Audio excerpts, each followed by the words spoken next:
오늘 말씀 여러분 보면 바울과 실라가 복음을 전하다가 귀신 들린 한 여종을 고쳐줍니다. 이 귀신이 점치는 귀신이었어요. 점쟁이 귀신.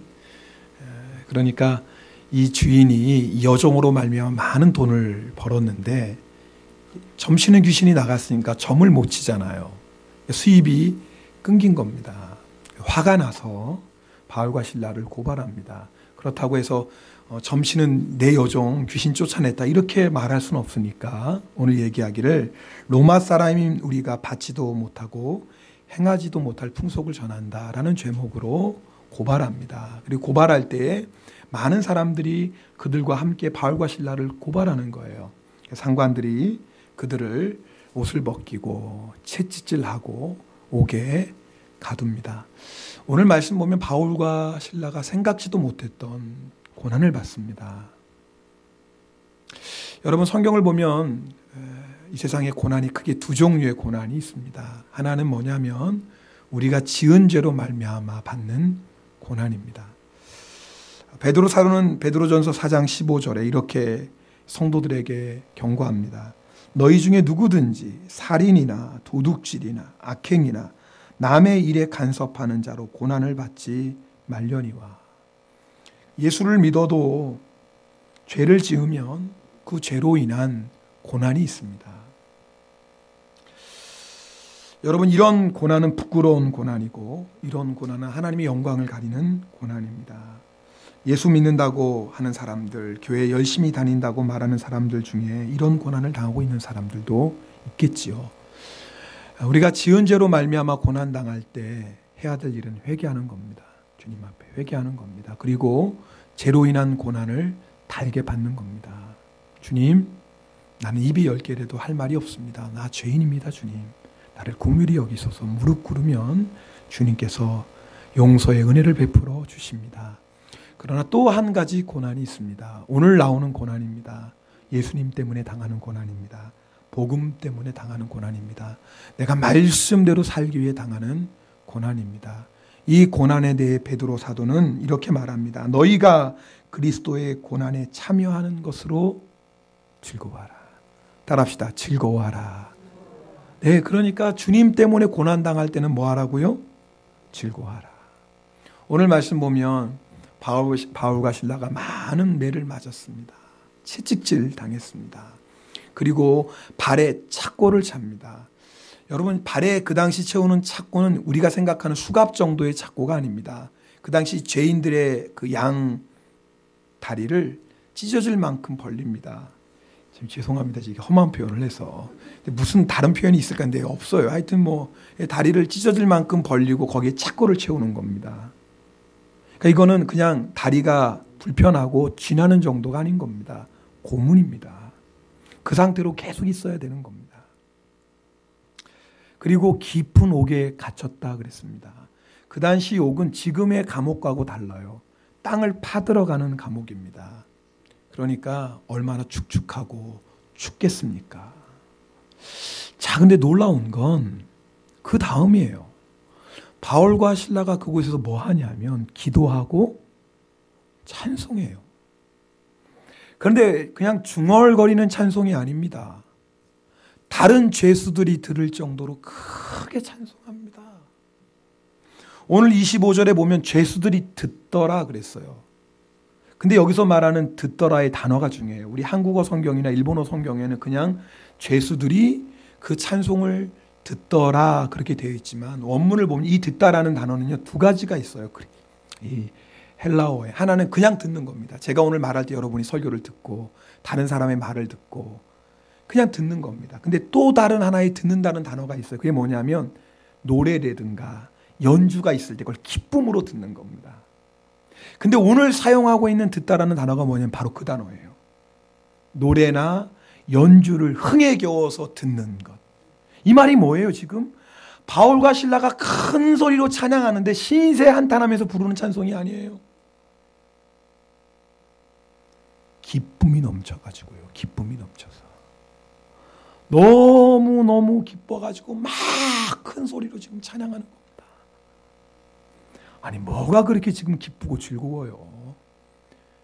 채찍이 맞았는데, 지금 발에는 착고를 찼는데, 빌립보의 깊은 감옥에 갇혔는데 바울과 실라가 뭐가 그렇게 좋은지 큰 소리로 기뻐서 찬송합니다.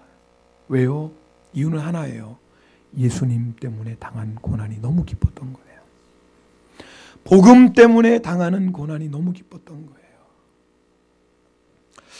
여러분 중에 최근 바울과 실라처럼 기쁨이 넘쳐서 큰 소리로 찬송했던 분 계십니까? 혹시 요 근래에 너무너무 기뻐가지고 바울과 실라처럼 말이요 큰 소리로 찬송했던 경험.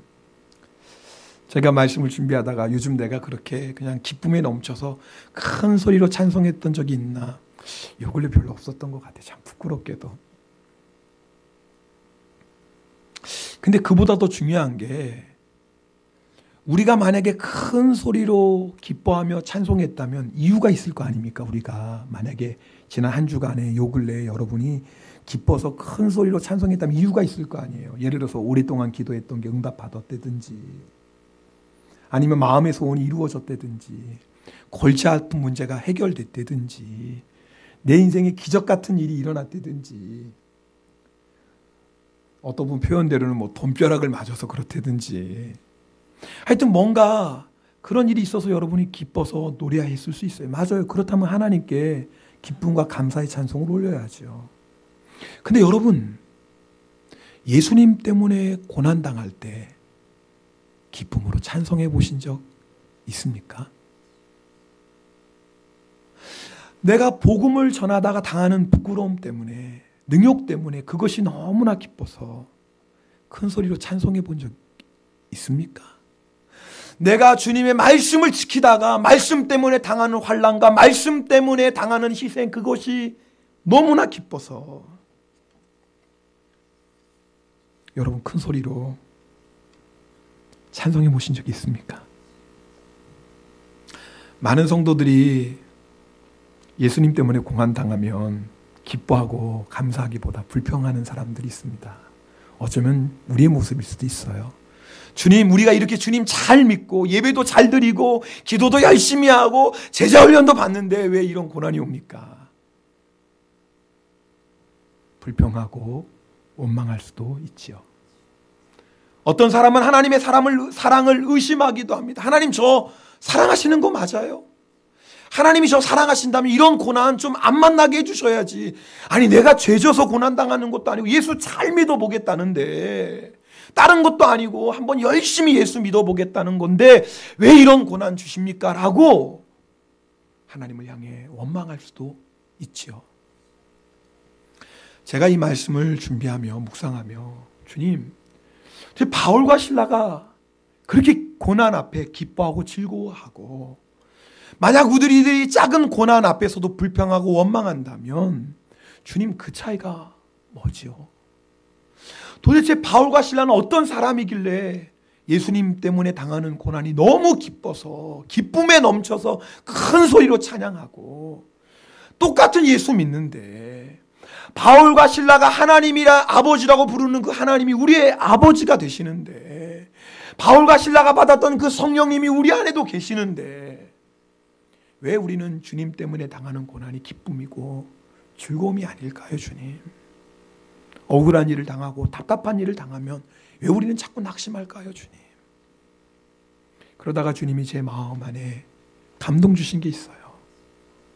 하나였어요. 바울과 실라가 특별한 사람이어서 그랬던 게 아니에요. 하나였어요. 바울과 실라에게 예수님은 전부였어요. 바울과 실라에게 예수님은 전부였어요. 예수님이 바울과 실라에게는 내가 좋아하는 분 중에 한 분, 내가 아끼는 분 중에 한 분, 내게 소중한 중에 한 분이 아니었어요. 바울과 실라에게는 예수님이 전부였어요. 내가 사랑하는 분, 그분은 오직 예수님이었어요. 내가 섬겨야 될 분, 그분은 오직 예수님이었어요.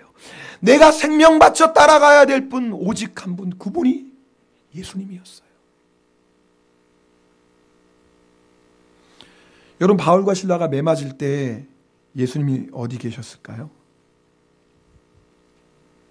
함께 계셨겠죠. 바울과 실라가 발에 착고를 차고 감옥에 갇혔을 때 예수님 어디 계셨을까요?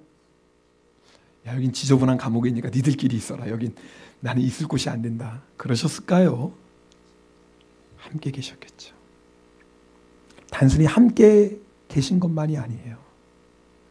바울과 실라가요, 편안할 때, 아무 고난 없을 때 느끼지 못했던 고난 가운데만 느낄 수 있는 예수님의 놀라운 사랑의 손길을 체험하고 있었던 겁니다.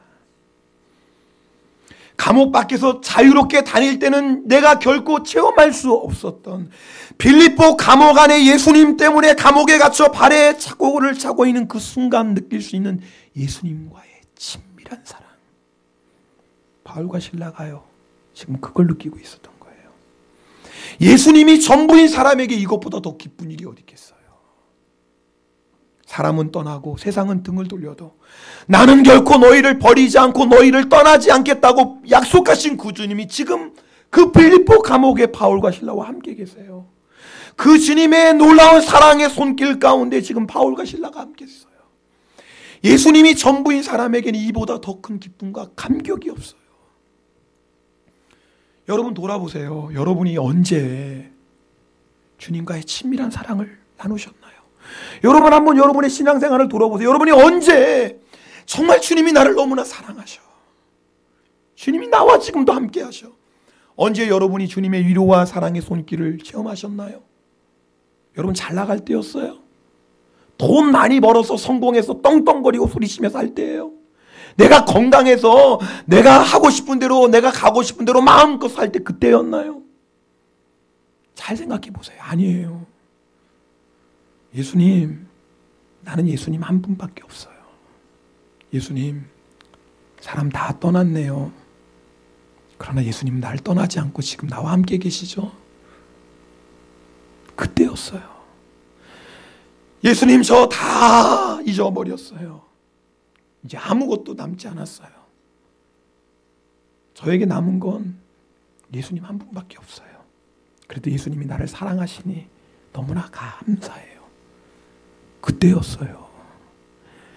우리가 살아계신 예수님의 사랑과 위로의 손길을 느꼈던 순간이 바로 그때였어요. 이상하죠.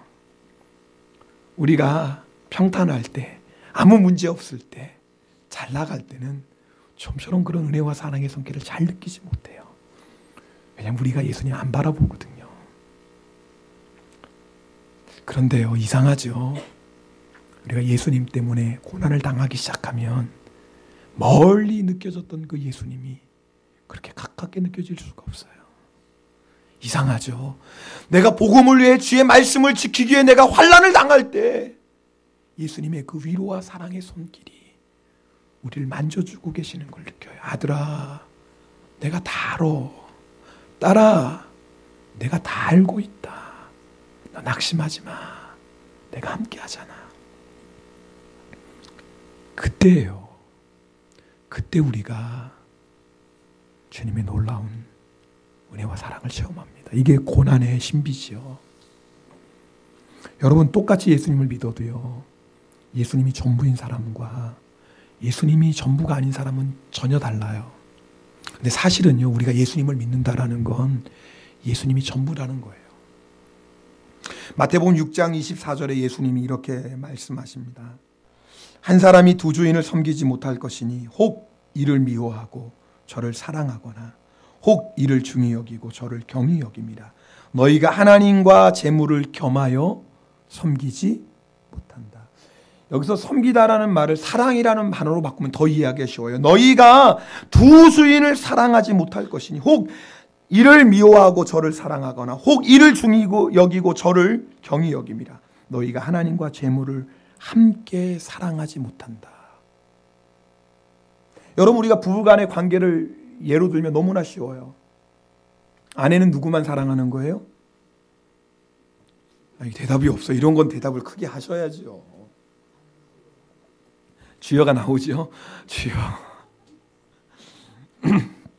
주여가 나와도 고백을 해야 돼. 믿음으로 남편만 사랑하려고 고백을 해야 되는 거예요. 자, 아내는 누구만 사랑하는 거예요? 남편만. 자, 그럼 남편은 누구만 사랑하는 거예요? 남자들은 대답을 왜 안 해요? 자, 우리 남자 성도들만 한번 크게 해봅시다. 자, 남편은 누구만 사랑하는 거예요? 남자들이 좀 심각합니다. 자, 그런데 한번 생각을 해봅시다. 자, 어떤 아내가 다른 남자를 마음에 품고 있는 거예요. 남편이 그걸 알았어요. 그래서 아내에게 얘기합니다. 당신, 아니 다른 남자 마음에 두고 있다며. 근데 아내가 네, 우리 얘기하는 거예요. 근데 여보, 걱정하지 마요. 내 마음의 90%는 당신에게 가 있어요. 내 마음의 90%, 내 몸의 90%는 다 당신 거예요. 여보, 오해하지 마요. 나는 그 남자 10%만 사랑하는 거예요. 내 몸과 마음의 10%만 가 있지 90%는 다 당신에게 가 있습니다. 자, 남편이 그 얘기를 듣고 어휴, 안심했어. 아이, 그러면 그렇지. 나는 또 당신이 그 남자를 더 좋아하는 줄 알았지. 그러니까 내가 90%인 거고 그 남자가 10%인 거 맞지? 여보 고마워. 안심했어. 그럴 남자 있나요? 그럴 남자 있나요? 물론 세상은 별의별 사람이 다 있으니까 그런 남자가 있을지도 모르겠어요. 정상적이라면 그럴 수 없어요. 이게 사랑이라는 거예요. 근데 성도들이 예수님께 그렇게 신앙생활해요. 예수님 아셔야 돼요. 내 마음의 90%는 예수님께 가 있어요. 내 몸과 마음의 90%는 예수님께 가 있어요. 제가 돈을 사랑하는 건 10%만 사랑하는 거예요. 제가 세상 사랑하는 건 10%만 사랑하는 겁니다. 예수님. 제가 육신의 즐거움 따라 사는 건 10%만이에요. 제 마음의 90%는 예수님께 가 있어요. 예수님 아셔야 됩니다. 우리는 그렇게 예수님께 말하면 자기가 믿음 좋다고 생각해요. 90%니까. 자기가 신앙생활 잘한다고 생각해요. 90%니까. 근데 그 사랑을 받는 예수님의 마음은 어떨까요? 기쁠까요? 사랑은 둘 중에 하나밖에 없어요. 내 마음의 100%를 주든지 내 마음을 안 주는 겁니다. 사랑은요, 온전한 거예요. 여러분, 바울과 실라는 예수님이 전부였어요. 그런데 바울과 실라만 예수님이 전부인가요? 아니에요. 예수님은 우리의 전부예요. 오늘 여러분이 고백해 보세요. 오늘 진희자매가 영성일기 나눴어요. 예수님 사랑합니다 라고 고백할 때 우리 진희자매가 놀라운 주의 사랑을 체험했던 것처럼 여러분이 정말 주님 앞에 고백해 보세요. 예수님이 나의 전부입니다. 주님이 나의 100%입니다 라고 고백해 보세요. 그럴 때 우리가 이전에 알지 못했던 기쁨, 예수님 때문에 당하는 고난, 예수님 때문에 당하는 희생도 기쁨이 되기 시작합니다. 바울과 실라가 그 감옥 안에서 기뻐하며 찬송했던 이유가 또 하나 있습니다. 그게 뭐냐면 고난 뒤에 있는 영광이었어요. 로마서 8장 17절 18절 바울이 이렇게 고백합니다. 우리가 그와 함께 영광을 받기 위하여 고난도 함께 받아야 할 것이니라. 따라합시다. 우리가 그와 함께 영광을 받기 위하여 고난도 함께 받아야 할 것이니라. 그 다음에 로마서 8장 18절에 생각하건대 현재의 고난은 장차 우리에게 나타날 영광과 비교할 수 없도다. 바울이 실라가 왜 이렇게 기뻤어요? 주님이 나를 사랑하셔서 하늘나라의 영광을 주시기 위해 이런 고난을 주시니 너무나 감사합니다. 바울이 너무나 기뻤던 거예요. 주님, 내가 무엇이간데 주님이 나를 이렇게 사랑하셔서 주님 나에게 이 고난을 주십니까? 바울과 실라는 고난 뒤에 있는 주님의 영광을 바라봤어요. 이 고난 때문에 영원한 하늘나라에서 받게 될 그 영광의 면류관을 바라보니까 이건 너무나 기쁜 거예요. 너무나 기쁜 거예요. 이 고난으로 말미암아 영원한 하늘나라의 영광을 누릴 걸 생각하니까 기뻐하지 않을 수 없는 거예요. 너무나 기쁜 거예요. 여러분, 이번 한 주간이 고난 주간입니다. 내일부터 토요일까지가 고난 주간입니다. 예수님께서 우리를 위해서 고난 당하시고 금요일에는 십자가에 달려 돌아가십니다. 특별히 예수님이 십자가에 달리신 금요일을 성금요일 그렇게 얘기합니다. 그런데요, 놀라운 건 예수님의 삶 자체가 고난을 통해 영광을 얻는다는 것을 우리에게 친히 보여주셨습니다. 예수님이 부활의 영광을 어떻게 얻으셨죠? 십자가의 고난 때문입니다. 예수님이 우리에게 친히 보여주신 거예요. 너 저 영원한 영광 나와 함께 누리려거든 고난 받아야 된다. 고난 없는 영광은 없다. 그러나 네가 이 땅에서 아무리 큰 고난, 극심한 고난을 당한다 할지라도 네가 그 고난 때문에 받게 될 하늘의 영광과는 비교도 할 수 없다. 비교도 할 수 없다. 너 그 영광을 바라봐라. 예수님이 이 땅에 왜 오셨어요? 우리에게 구원 주시려고 오셨어요. 영원한 생명 주시려고 오셨어요. 할렐루야. 주를 믿는 자마다 구원받습니다. 그러나 주님은 또 한 가지 우리에게 주시고 싶어 하신 게 있어요. 그게 뭐냐면 하늘나라 영광이에요. 아들아 딸아, 하늘나라에서 나와 함께 그 영광을 누리자. 주님은 우리에게 그 하늘나라의 영원한 영광을 주길 원하세요. 그러나 그 영광은 아무나 받을 수 있는 영광이 아니에요. 이 땅 위에서 주님과 함께 고난당하는 자만이 누릴 수 있는 영광이에요. 그래서 주님은 주님이 사랑하시는 자를 고난의 자리로 인도하십니다. 여러분, 주님이 아무나 고난을 허락하시는 게 아니에요. 예수님 때문에 고난당할 때, 복음 때문에 고난당할 때 나 예수 안 믿어, 그럴 사람에겐 고난도 허락하시지 않으세요. 예수님이 정말 사랑하시는 사람, 그 고난으로 말미암아 더욱더 주님 앞에 나아가고 그 고난 때문에 더 주님을 사랑할 그런 사람에게만 영광의 고난을 허락하십니다. 바울과 실라가 너무나 기뻤던 거예요. 주님이 우리를 사랑하셔서 우리에게 그 영원한 하늘나라 영광을 주시려고 이 고난을 주시는구나. 너무너무 기뻤던 거예요. 여러분, 믿음의 사람이 이 세상에서 사는 동안에 받을 수 있는 최고의 축복은 하늘나라의 축복이에요. 예수 믿고 우리가 영원한 생명 얻는 것, 그것과 비교할 수 있는 축복은 하나도 없어요. 아무리 금은보화를 가지고 있고 부귀영화를 누려도 영원한 생명을 얻지 못한 사람은 불쌍한 인생이죠. 그리고 또 하나 우리가 이 땅에서 받는 큰 복이 있어요. 그게 뭐냐면 하늘나라의 영광을 위해 예수님 때문에 고난당하는 거예요. 하늘나라 영광을 위해 예수님과 함께 고난의 길을 걸어가는 거예요. 예수님께서 이렇게 마태복음 5장에 이렇게 말씀하셨어요. 이 말씀은 우리 같이 읽겠습니다. 5장 11절 12절 같이 읽습니다. 나로 말미암아 너희를 욕하고 박해하고 거짓으로 너희를 거슬려 모든 악한 말을 할 때에는 너희에게 복이 있나니 기뻐하고 즐거워하라. 하늘에서 너희의 상이 금이라. 믿음의 사람이 이 땅에 받을 수 있는 최고의 복이 뭔지 아세요? 예수님 때문에 욕먹는 거예요. 여러분, 예수님 때문에 욕먹은 적 있어요? 있잖아요. 내가 하지도 않은 일 예수님 때문에 욕먹잖아요. 근데 여러분 어떻게 생각하셨어요? 야, 내가 예수님 때 이렇게 수고하는데 이런 욕까지 먹으면서 할 필요가 있나? 안 하면 되지. 그러셨다면 여러분은 참 불쌍한 거예요. 왜냐하면 예수님 때문에 욕먹는 게 뭐라는 거예요? 복이라는 거예요. 일본어 성경에 보면 뭐라고 그랬어요? 요로코비 나사에. 그 다음에 뭐라고 했어요? 요로코비 오도리 나사에. 야, 예수님 때문에 핍박을 받는 게 얼마나 기쁜 일이, 그냥 단순히 기뻐하라고 그러지 않았어요. 뭐예요? 기뻐하면 뭐 하라고요? 춤추라. 여러분, 우리가 언제 춤춰요?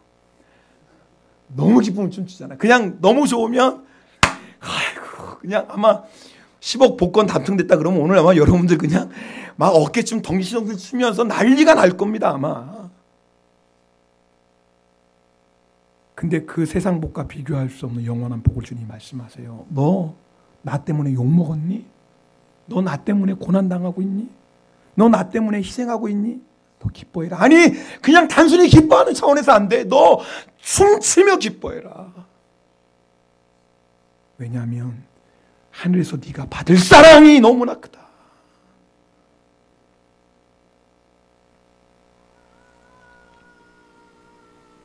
바울과 실라가 감옥에서 기뻐하며 큰 소리로 찬송했을 때에 기적이 일어납니다.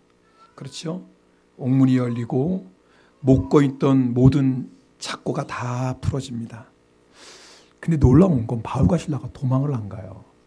우리 같으면 야 하나님이 기적을 행하셨구나 도망가라고. 근데 바울과 실라가 그곳에 남아있어요. 왜인 줄 아세요? 바울과 실라는 예수님의 뜻이 중요했어요. 예수님이 우리를 이 감옥에 보내신 것은 복음을 전하라는 뜻이지.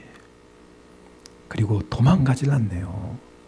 야 고난의 자리에 그냥 머무르는 거예요. 예수님의 뜻이니까. 이곳에서 예수님의 복음을 전하는 주님의 계획이니까. 예수님이 전부인 사람은요 고난 도망가지 않습니다. 왜요? 고난이 복이니까. 그리고 그 고난을 통해 영원한 영광을 보게 되니까. 예수님 때문에 당하는 고난을 통해 주의 복음의 역사가 일어나니까. 여러분 중에 전도하는 것 때문에 참 고난당하는 분들 계세요.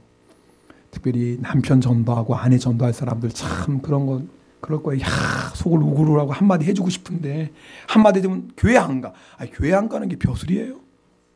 조금만 마음에 안 들면 교회 안 가 그래요.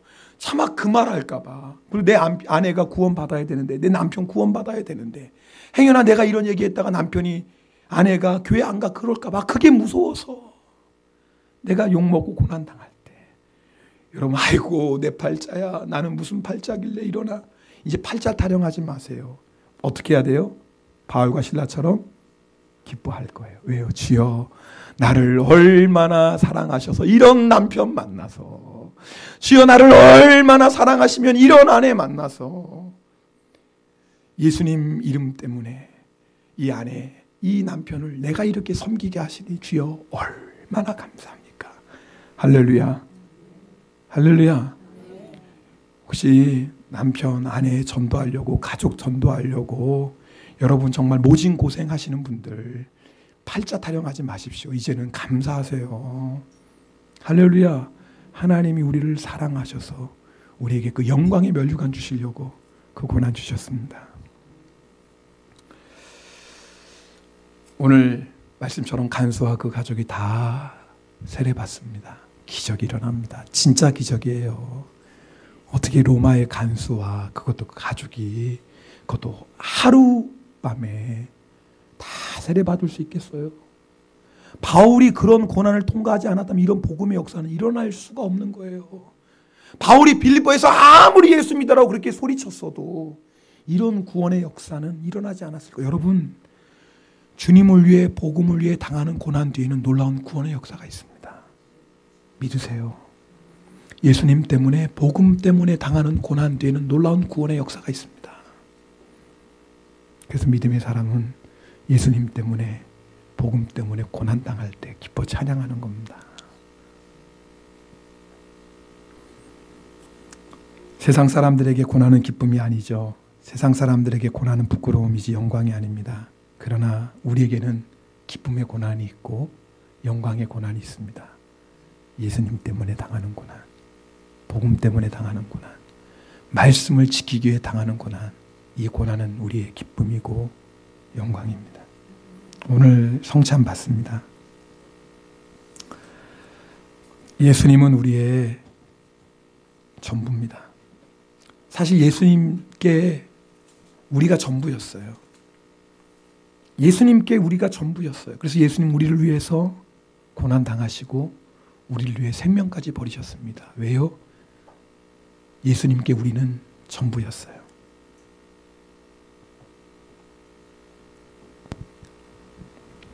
여러분에게도 예수님이 전부이십니까? 여러분 아시잖아요. 다른 사람은 우리 보고 신앙생활 잘한다, 믿음 좋다 얘기해도 여러분 자신은 알잖아요. 나에게 예수님이 전부인지 아닌지. 혹시 여러분 중에 아직도 예수님이 전부가 아닌 사람이 있을지도 몰라요. 그러나 오늘 여러분 이 말씀 앞에 결단하며 고백해 보세요. 예수님이 나의 전부입니다. 이제는 예수님이 나의 전부입니다. 이제는 나는 예수밖에 없습니다. 나의 소망 예수밖에 없습니다. 내가 의지할 분 예수밖에 없습니다. 내가 사랑할 분 예수밖에 없습니다. 내가 생명 바쳐 충성할 분 예수밖에 없습니다. 어떤 환난과 어떤 핍박 속에서도 내가 영원히 자랑할 이름은 예수밖에 없습니다. 죽는 날까지 내가 붙잡고 자랑할 이름은 예수밖에 없습니다. 오늘 그 고백을 드려보십시오. 주님께서 여러분의 마음을 만지시고 그 놀라운 십자가의 은혜와 사랑을 오늘 보여주실 것입니다. 성찬 받습니다. 이 성찬을 통해 우리를 위해 모든 것 버리신 그 예수님의 사랑으로 채워지기를 사모하십시오. 예수님이 전부가 아니었던 삶을 회개하며 성찬을 받으십시오. 이 성찬이 여러분을 정결케 하시고 모든 죄에서 깨끗게 하실 것입니다.